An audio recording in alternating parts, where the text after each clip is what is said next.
되셨죠? 네. 자, 오늘은 야곱의 가정을 한번 살펴보도록 하겠습니다. 저희가 다 읽진 않았는데요. 이 야곱의 가정은 야곱이 이룬 그 가정의 모습입니다. 이 가정은 참 아픈 가정이에요. 복잡한 관계는 복잡한 사랑을 만들어내고 복잡한 관계는 깨진 마음을 양산해내죠. 야곱이라고 하는 한 남편을 놓고 4명의 아내들이 쟁탈전을 벌이듯이 아들 낳기 대회라도 하는 것처럼 경쟁하는 모습이 오늘 본문에 기록이 되고 있습니다. 이 여인들이 이 아들 낳기 경쟁을 이렇게 벌이는 이유는 사실은 한 가지죠. 남편의 사랑을 더 독차지하고 싶어서였습니다. 사랑받기 위해서예요. 사랑받기 위해서. 아내의 사랑은, 아내가 원하는 사랑은 한 남자의 사랑을 나만 받는 것입니다. 그게 아내가 원하는 사랑이죠. 근데 우리가 살아봐서 알잖아요. 한 남자의 사랑만 기대하며 살아도 그 남편이 나만 사랑해줘도 그 사랑이 부족해요. 차고 넘치지 않아요. 모자람이 있어요.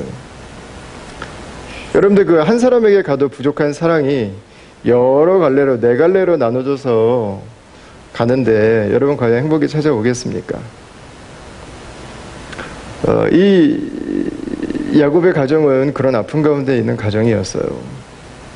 하나님께서 말씀하신 가정의 원칙과 그 모습에서 어긋나면 가정은 축복보다는 아픔이 더 가까워집니다. 하나님이 그러면 가정이라고 하는 걸 왜 만드셔가지고 우리를 이 고생을 시키시나? 가정이 문제가 아니고요. 부부가 문제가 아니고요. 우리 가정의 기초가 어디에 있는가가 문제입니다. 우리가 어디를 향하고 있는가가 문제입니다. 그 야곱은 일부 4처니까 이렇게 복잡하고 어려울 수 있지만 일부 1처는 다 행복하고 다 감사한가? 그렇지 않습니다.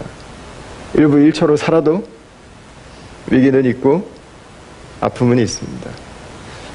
하나님께서 우리에게 주신 그 가정의 모습에서 이탈해 가면 아픈 건 똑같아요. 남편도 아프고 아내도 아프고 자녀들도 아프죠. 죄가 우리에게 가장 큰 치명상을 입힌 곳은 바로 우리의 관계라고 할 수 있습니다. 하나님께서 구약에서 또 예수님 말씀을 통해서 우리의 삶의 관계가 가장 중요하고 우리의 삶의 사랑이 그토록 중요하다고 말씀하시는 이유는 죄로 인해서 가장 약해졌고 가장 아파하고 있고 우리에게 가장 심각한 결핍을 만들어내는 것이 바로 그 포인트일 것이기 때문입니다.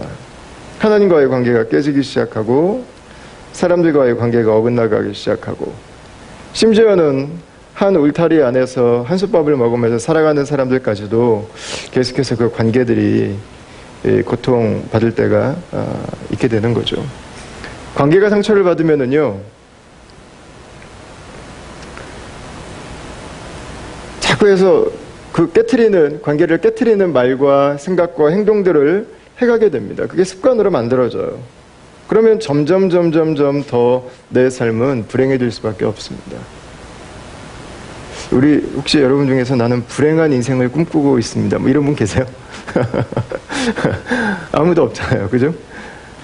나는 부부싸움하기 위해 결혼했습니다. 뭐 이런 분 계세요? 아무도 없죠. 아무도 없어요. 우리는 다 행복하기 위해서 결혼했어요. 우리는 다 행복하기 위해 살아요. 그런데 날마다 우리가 행복하지만은 않을 때가 있습니다. 왜 그럴까요? 죄의 습관으로 살아가기 때문에 그래요. 불행의 습관을 멈추지 않고 계속해서 밀고 가기 때문에 그렇습니다. 그때 가정은 아파요. 그때 가정은 진통을 하죠. 이게 감사한 것은 하나님께서 그 아픈 가정을 포기하지 않으신다는 거예요. 하나님께서 그 아픈 우리의 마음을 버려두지 않으신다는 거예요. 하나님께서 그 깨진 관계와 그 깨진 공동체를 그냥 버려두지 않으신다는 것입니다. 그게 야곱의 가정이 우리에게 주는 격려고 교훈인 것 같아요. 오늘 우리가 읽은 본문에 보면 깨진 가정의 몇 가지 흔적들이 보여집니다. 첫 번째, 질투입니다. 1절 말씀을 다시 한번 볼까요? 30장 1절. 같이 한번 읽겠습니다. 시작. 라헬이 자기가 야곱에게서 아들을 낳지 못함을 보고 그의 언니를 시기하여 야곱에게 이르되 내게 자식을 낳게 하라. 그렇지 않으면 내가 죽겠노라. 아멘. 언니는 아들을 넷이나 낳았는데 자신은 아들을 낳지 못합니다. 이것 때문에 언니 레아에게 질투를 합니다. 근데 말은 누구에게요? 남편에게요. 뭐라고 말합니까? 내가 아들을 못 낳으면 죽겠다. 아들을 낳지 못하는 그 시대 여성의 서글픔도 그 안에 담겨 있고요. 아마 이제는 언니에게 가지 말라고 하는 강력한 항의와 그 요청도 담겨 있을 것입니다. 그리고 자신의 절망감이 얼마나 큰지에 대한 표현도 담겨져 있는 한 여인의 이 다양한 마음이 응축되어 있는 그런 한 절의 말씀이라고 볼 수 있습니다. 여러분, 어떤 분들은 야곱이 어떻게 그렇게까지 사랑을 했는데 이렇게 남편을 못 살겠구나 싶은 생각이 드시는 분도 있을 수 있고요. 14년이나 자기만 위해서 헌신했는데 그 변치 않는 사랑으로 지금까지 섬겨왔는데 어떻게 남편에 대해서 이렇게 얘기를 하는 너무 배부른 거 아닌가 이런 생각을 할 수도 있습니다. 여러분, 사랑은 우리의 삶에 굉장히 중요합니다. 매우 중요합니다. 절대적인 것입니다. 그러나 사람은 사랑만으로는 살 수 없습니다. 사랑은 우리에게 너무 중요하지만 사랑은 모든 것은 아니에요. 우리가 살기 위해서는 밥도 있어야 돼요. 우리가 살기 위해서는 양도 있어야 되고 차도 있어야 되고 아들도 낳아야 돼요. 사랑이 있다고 해서 그 모든 것이 다 충족되진 않아요. 여러분, 특별히 이 시대 여성들에게 있어서 아들이라고 하는 것은 생명이에요. 생명. 기쁨이고 미래고 하나님의 언약이고 보험이고 삶의 보상이었고 낙이었어요. 언니는 계속해서 아들을 낳는데 나는 아들을 낳지 못하는 이 라헬의 마음의 고통은 마치 하나님이 나를 인정하시지 않는 것 같은, 하나님이 내 존재는 구겨서 쓰레기통에 집어넣어 버리신 것 같은 그런 버려짐을 경험할 수 있는 메시지로 인식이 될 수 있었던 것입니다. 전혀 성경적이지는 않습니다. 그런데 라헬은 남편이 자신을 사랑하는 것 같지만 정작 남편의 사랑을 통해서 내가 경험해야 되는 또 다른 세상의 필요와 가장 큰, 가장 중요하다고 느꼈던 아들이 없는 것으로 인해서 마음의 질투가 날 수밖에 없었던 거였어요. 이 질투는 얼마큼 컸어요? 죽고 싶을 만큼 컸어요. 이 남자의 질투는 야곱이 형의 장자권과 축복권을 빼앗아 가니까 야곱의 질투는 칼을 들고 죽이겠다고 나오는 걸로 나타나죠. 근데 여성의 질투는 내면화됩니다. 죽고 싶어져요. 질투가 얼마나 강할까요? 아가서 8장 말씀을 한번 볼까요? 같이 한번 읽겠습니다. 시작. 사랑은 죽음같이 강하고 질투는 음부같이 잔혹하며 불같이 일어나니 그 기세가 여호와의 불과 같으니라. 이렇게 말씀하고 있습니다. 질투는 무엇과 같다고 그랬어요? 모든 것을 다 소멸해서 태워버리는 하나님의 심판에 불과 같다. 이렇게 이야기했어요. 이게 질투예요. 이게 질투. 이 가정에는 이 질투가 있었어요. 이 질투는 다음으로 연결돼서 이어져 가죠. 비교와 경쟁입니다. 누가 아들을 더 많이 낳는가? 경쟁이 벌어집니다. 속도전이 벌어집니다. 빠른 시간 안에 많이 낳아야 됩니다. 그러다 보니까 나 하나로 안 되니까 몸종을 다 야곱에게 줘버립니다. 그래서 빌하와 실바가 함께 이 아들 낳기 경쟁에 뛰어들게 됩니다. 여러분, 질투는 비교를 만들고요. 비교는 경쟁으로 이어져 갑니다. 이 비교가 우리의 삶에 빼앗아가는 게 한 가지가 있죠. 감사가 없어집니다.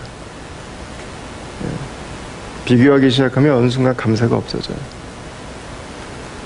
비교는 하나님이 나에게 주신 것을 보지 못하게 해요. 나를 봉사로 만들어버려요. 앞을 못 보는 사람으로. 하나님이 다른 사람에게 주신 것만 반짝반짝 빛나게 잘 봐요. 그러니까 감사가 없어져요. 감사만 없어지는 거에서 끝나지 않아요. 내 인생이 없어져요. 하나님이 나에게 살으라고 주신 내 인생, 하나님이 내 삶에 주신 내 기프트, 내 삶에 대한 부르심, 내 삶의 은혜가 어느 순간 안 보여요. 보이지 않아요. 하나님이 저 사람한테 준 것만 보여요. 하나님이 저 사람만 사랑하는 것 같아요. 하나님이 저 사람만 기뻐하는 것 같아요. 여러분들 이게 참 아이러니예요. 라헬이 레아를 보면서 질투를 하고 비교를 하고 자신의 몸종을 주게 되는데, 경쟁을 하게 되는데, 여러분 그동안 우리가 이 야곱의 인생을 쭉 보면서 레아가 가진 아픔을 한번 생각해 봤습니다. 동생보다 예쁘지 못했던 언니로서 겪었던 서름, 동생의 결혼식에 덤으로 끼어가는 언니의 인생이라고 하는 거. 여러분 거기다가 동생의 행복을 지금 빼앗고 있는 거잖아요. 그 야곱과 라헬 사이에서 꼬다는 보릿자루처럼 앉아있는 자신의 한 여성으로서의 인생, 사랑받고 싶고 존중받고 싶고 자신의 아름다움을 인정받고 싶은, 여러분 그것에 대한 일평생의 눌림이 있었던 바로 그 레아였어요. 근데 놀랍게 그 모든 일들을 가장 극대화시켰던 건 라헬이었거든요. 근데 라헬은 지금 다른 건 아무것도 안 보여요. 우리가 볼 때는 라헬이 모든 걸 다 가지고 있는데, 여성이 원하는 모든 걸 지금 라헬이 다 가지고 있어요. 근데 라헬은 지금 그거에 대한 감사가 없어졌어요. 하나님이 안 주신 것만 보여요. 하나님이 나를 안 사랑하시는 것 같아요. 그렇게 많이 갖고 모든 걸 움켜쥐고 앉았어. 여러분 이게 비교죠. 다 가지고 있는데 열등감을 느껴요. 다 가지고 있는데 내 내면이 수동이가 돼버렸어. 여러분 이 비교가 만들어낸 이 열등감이 사람을 독하게 만들어요. 거칠게 만들고 사납게 만들어. 그게 내 안에서 독이 올라와서 나의 내면을 다 태우고 나면 따라서 옆으로 흘러가요. 지금 누구에게 가고 있어요? 남편에게 지금 가고 있어.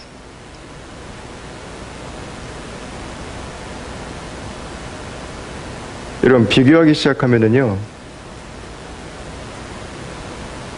하나님이 창조하신 존귀하신 내가 사라져버려요. 내 인격이 없어져요. 내가 뭐가 돼요?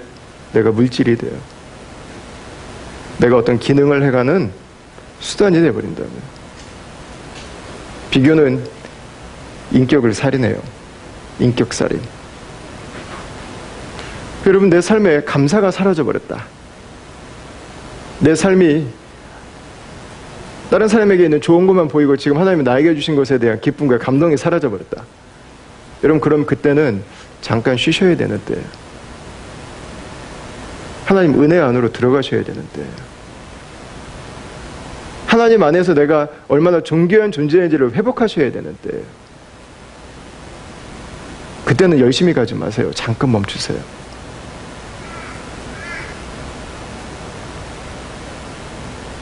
하나님의 십자가 앞에 가서 그분의 십자가를 붙드세요.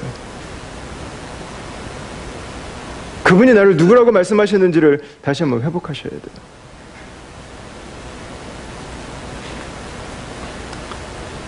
여러분 그 시간이 없으면 나는 물건이 돼요.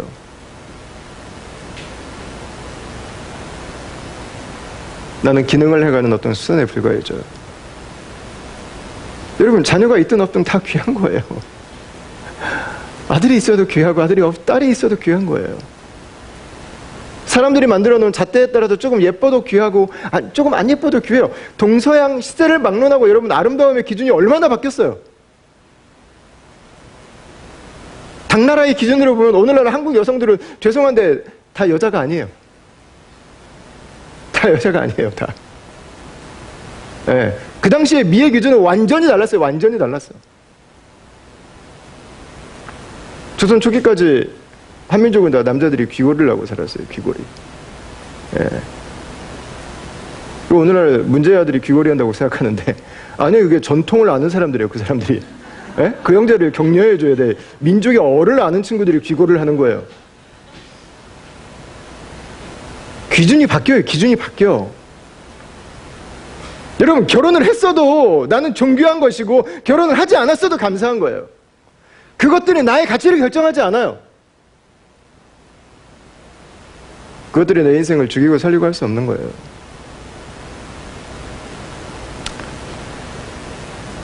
여러분, 그리스도의 존귀한 인격과 그분의 생명의 가치를 가진 존재는 다른 것으로 대치될 수 없습니다. 다른 것이 그 가치를 훼손시킬 수 없어요. 예. 이건 비교하지 마세요. 비교 중단. 하늘 은혜 안에 거하세요. 그분으로 채우세요. 그분으로. 비교하지 말고 감사하십시오. 감사를 회복하세요. 나를 인격으로 대우하시는, 나를 오늘도 존귀하게 내 이름을 부르시는, 여러분, 그분 앞에 나아가세요. 그분 앞에. 이 비교의식은 경쟁의식으로 가죠. 반드시 이겨야 됩니다. 이기기 위해서 모든 걸 다 거기다 부어버리죠. 이기더라도 너무 많은 걸 잃어버려요. 다 이긴 것 같은데 결국은 다 잃은 것 같은 패배자가 되도록 만드는 게 바로 경쟁이죠. 아내들이 아들 낳기 경쟁을 하고 있습니다. 여러분, 근데 사실 이 질투라고 하는 것, 이 비교라고 하는 것, 이 경쟁이라고 하는 것은 여러분들이 오늘날 마케팅에서 여러분 가장 핵심적으로 사용하는 기법이라고 하는 우리가 좀 이해해야 될 필요가 있습니다. 우리는 지금 그 안에 다 들어가 있어요. 예. 어릴 때부터 우리는 경쟁 잘하는 제자훈련을 받으면서 자랐어요. 그게 학교든, 그게 매스컴이든, 그게 영화든, 그게 CF든 무엇이든지 우리는 비교당하며 자랐고 우리는 경쟁하며 자랐어. 여러분, 그게 우리의 삶에 만들어낸 그 수많은 생채계들, 내 인생을 살지 못하게 하는 것들, 나의 존귀함을 발견하지 못하도록 하는 것들. 네.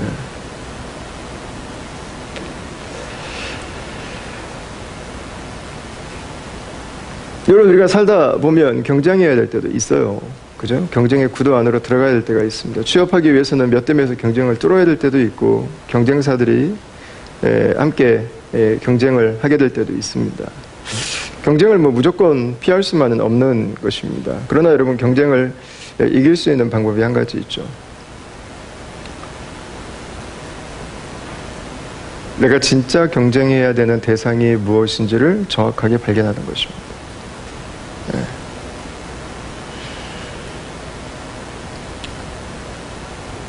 경쟁 상대를 정확하게 알아야 됩니다.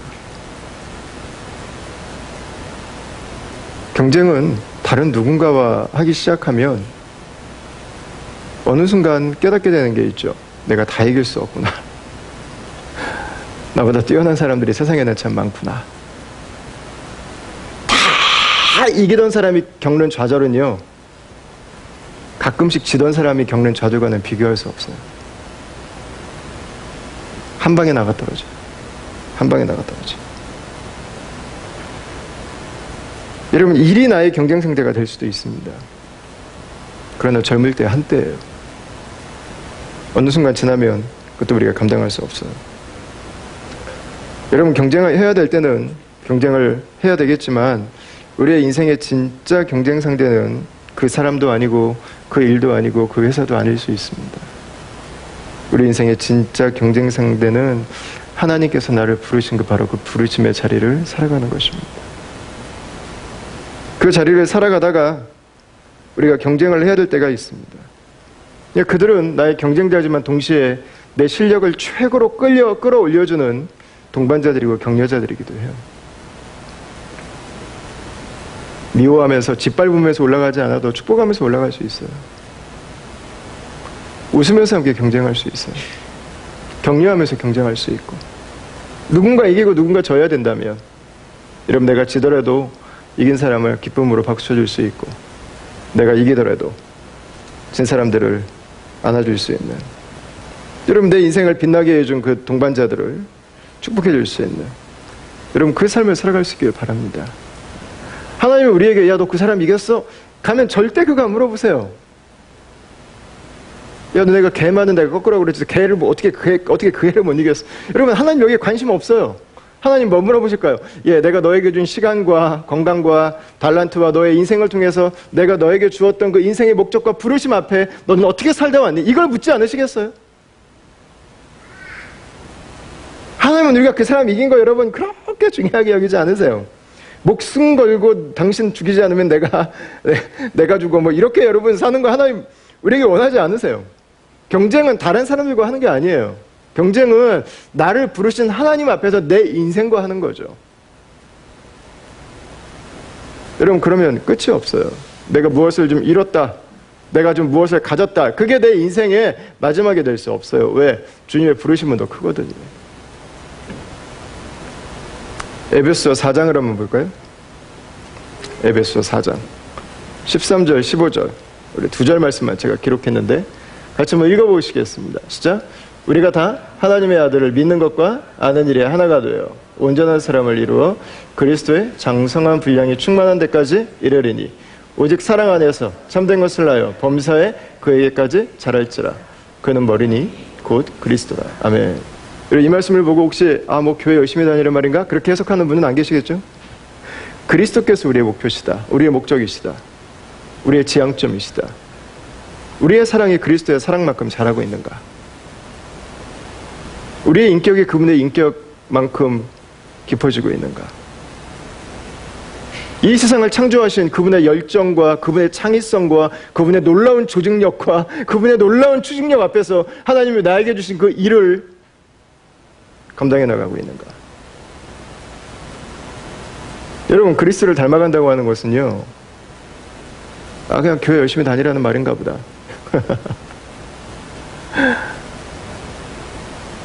죽을 때까지 우리의 삶을 잘하도록 하는 하나님의 도전이에요.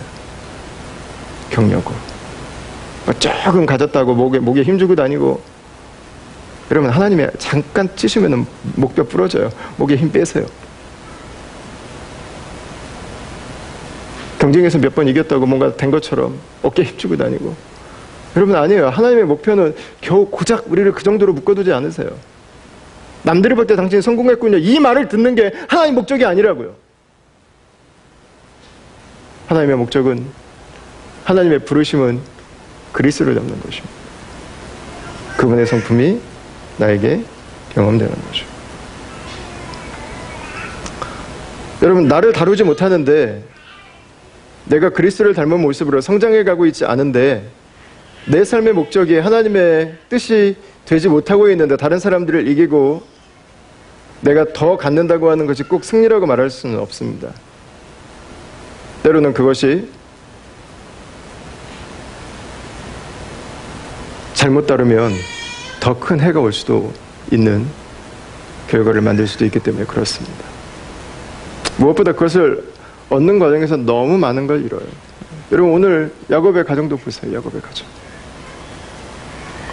그 깨진 사랑, 그 잘못된 사랑에 대한 그 집념이 질투를 만들고 비교를 만들고 경쟁으로 이어지는, 이게 오늘 본문에서 제가 다루진 않지만 여러분 그 바로 다음에 이 아들인 레아의 첫째 아들인 르우벤이 합한채를 따라다니는 모습을 볼 수 있습니다. 합한채는 최음제예요. 최음제. 남성의 성기능을 더 개발시켜주는 일종의 자연산 비아그라입니다. 여기 미성년자 없죠 여기. 여러분 왜 아들이 그걸 따라다니겠어요? 엄마의 마음을 읽은 거예요. 엄마의 말을 어릴 때부터 듣고 자란 거예요. 지질이 복도 없는 여자가 남편에게 사랑받지 못하고 살고 있다고. 그 어머니에게 태어난 아들은 나는 아버지에게 사랑받지 못하는 존재고, 나는 아버지에게 인정받지 못하는 아들이고, 나는 아버지에게 장자로 대우받지 못하는 자식이라고 하는 거 눌림이 있었던 거죠. 그래서 어린 시절부터 부모의 문제를 내가 끌어안는 거예요. 그 어린아이가. 그래서 우리 엄마 아빠에게 사랑받는 모습이 나의 자긍심을 높이는 거니까 그 어린 아이가, 그 장자가 여러분 그거 따라다니고 있는 거예요. 지금 그거 따라다니고 있어요. 여러분 이 모습의 가장 큰 아픔은 뭐예요? 부모의 삶의 모습이 자녀에게 대물림된다는 거예요. 이게 가장 아픔이죠. 가장 큰 아픔.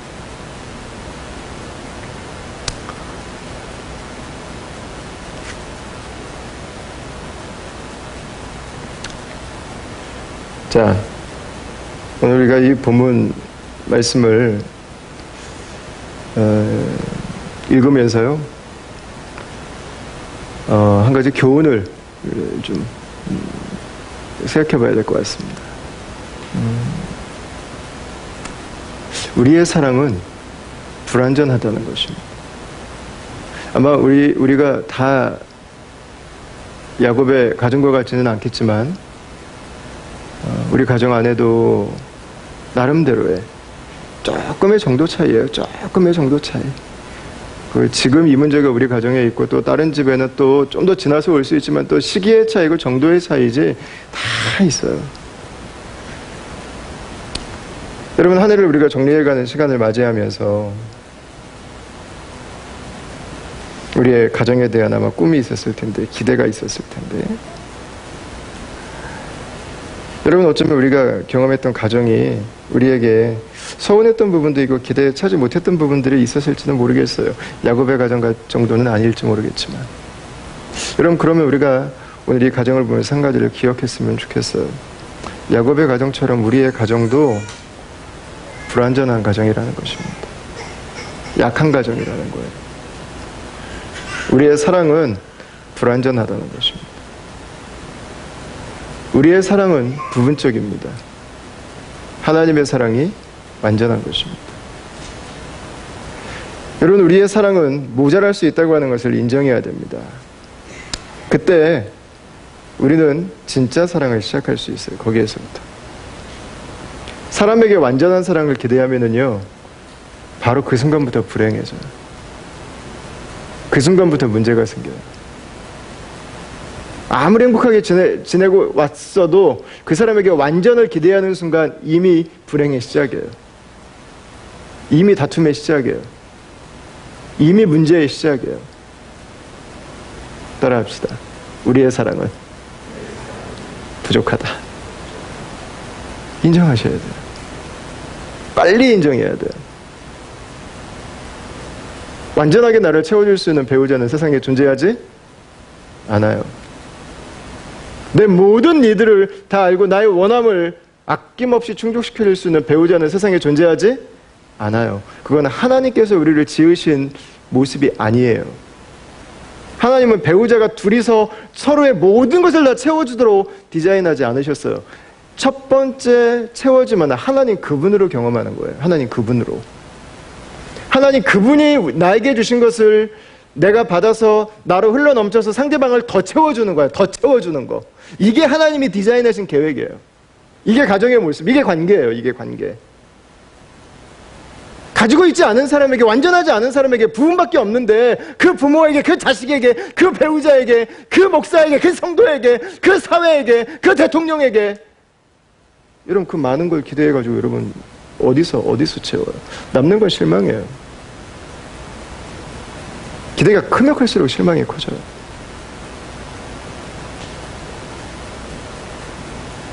오늘 2절 말씀 한번 보시겠어요? 2절 같이 한번 읽어볼까요? 2절 자 시작.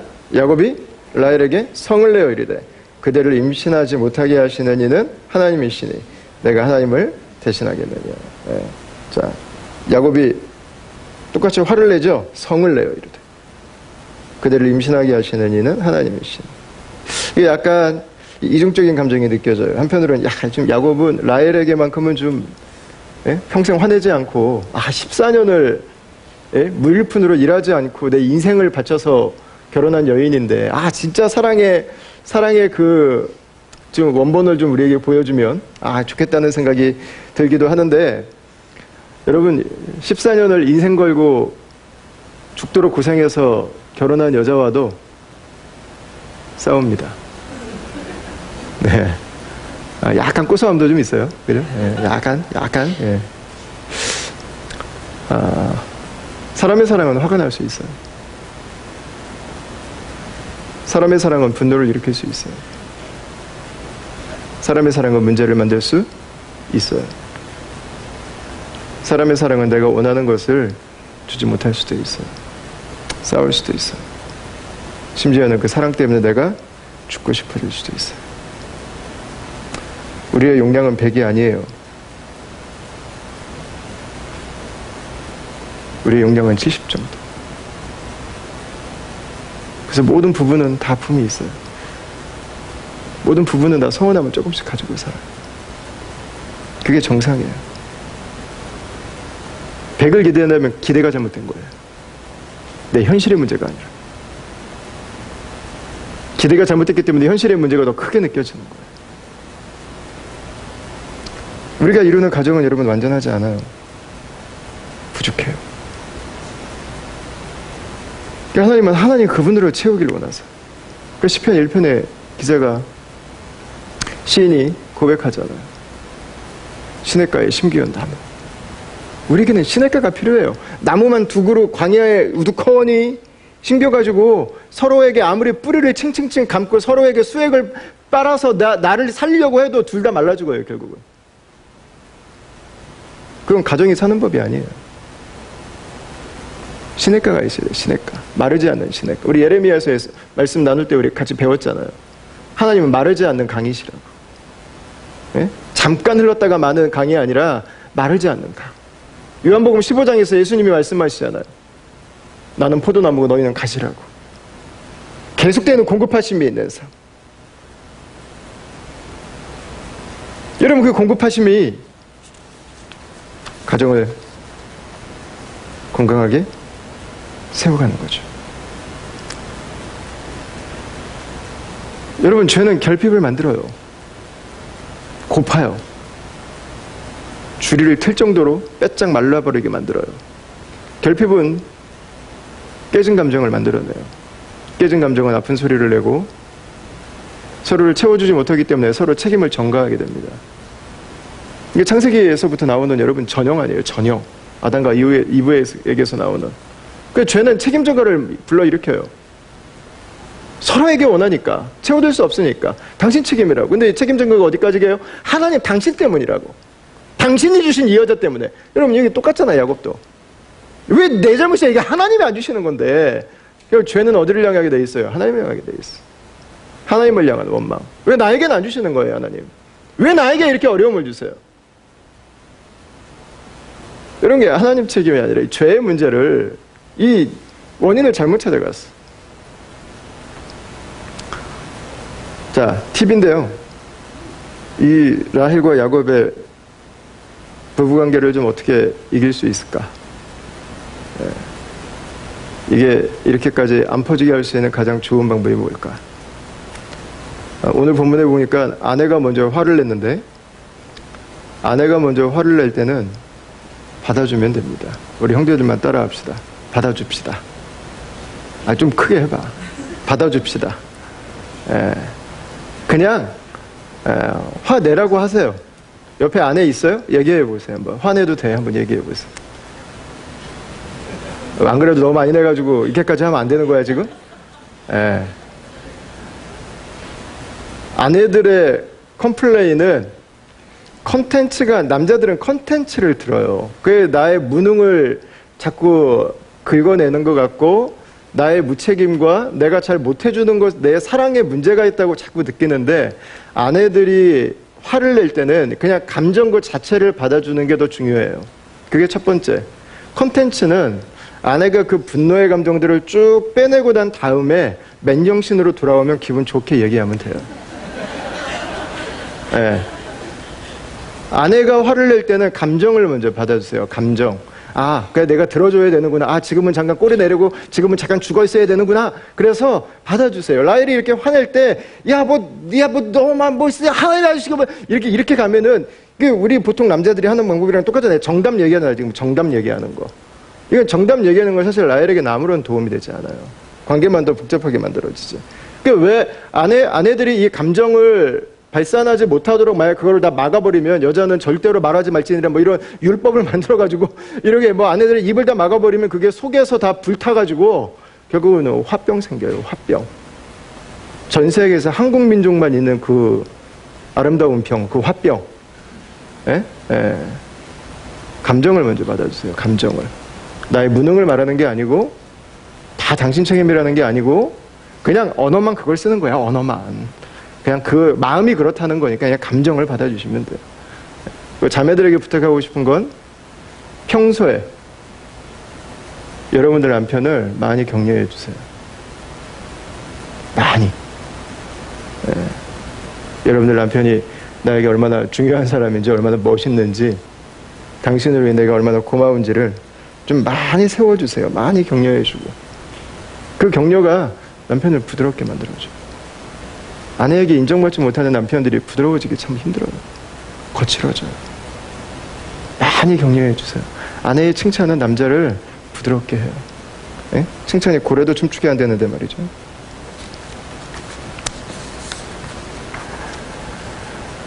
자, 여러분, 우리가 이 본문을 통해서 배울 수 있는 한 가지는 우리의 사랑이 부족하다는 것입니다. 그러나 우리가 이 본문을 읽으면서 또 하나 기억할 수 있는 것이 있습니다. 그것은 하나님은 이 아픈 가정을 버려두지 않으신다는 것입니다. 하나님은 아픈 가정에도 관심이 있습니다. 하나님은 아픈 가정을 내 수준과 맞지 않는다고 거절하지 않으셨습니다. 하나님은 놀랍게도 이 사람들을 주목하셨습니다. 하나님은 이들을 통해서 이스라엘의 12지파의 조상으로 삼으셨습니다. 12지파의 조상. 여러분, 어떻게 이런 사람들이 12지파의 조상이 됩니까?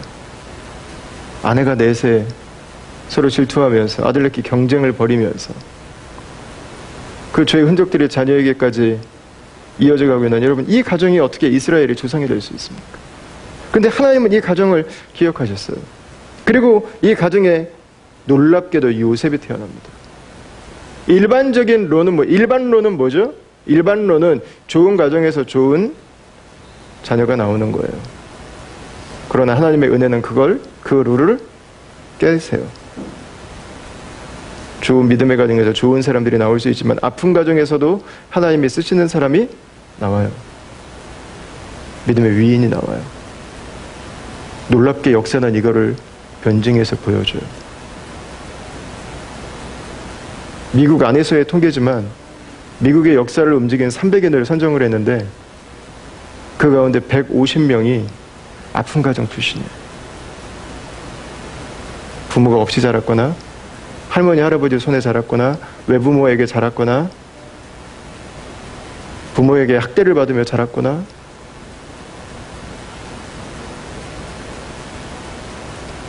여러분, 우리 자녀들에게 좋은 가정, 행복한 가정, 아름다운 믿음의 가정의 모습을 물려주는 것은 너무 중요합니다. 그러나 그것으로 인해서 현재의 고통으로 인해서 속단하면 안 됩니다. 하나님 안에 있으면 그 가정은 변화될 수 있습니다. 하나님 안에 있으면 그 가정은 소망이 있습니다. 하나님이 함께 하시면 그 가정은 환경을 초월하게 됩니다. 요셉은 아브라함 때부터 내려오던 그 가정에 흐르는 모든 악의 고리를 다 차단해버려요. 그 무게를, 그 직격탄을 제가 다 맞아요. 그러나 자신의 선택은 죄의 선택을 하지 않아요. 자신은 믿음의 선택을 해요. 자신은 감사의 선택을 해요. 자신은 축복의 선택을 해요.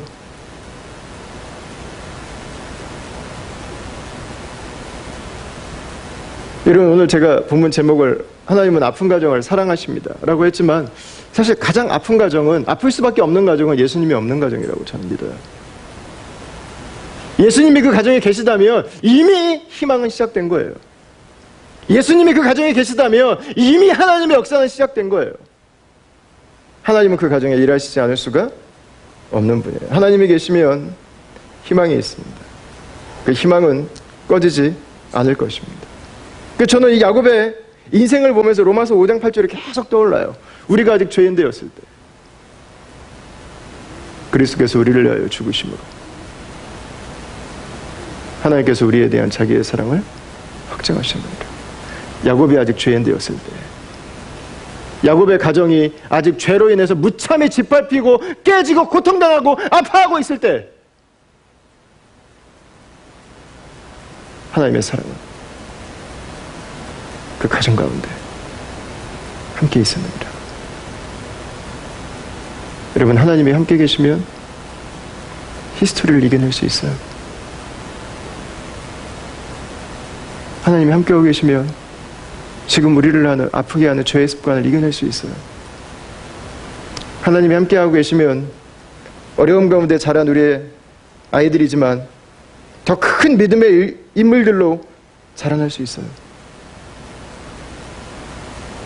여러분, 우리가 올 한 해 가정에 대해서 어떤 꿈을 꾸고 어떤 기대를 가지고 1년의 삶을 살아가는지 모르겠습니다.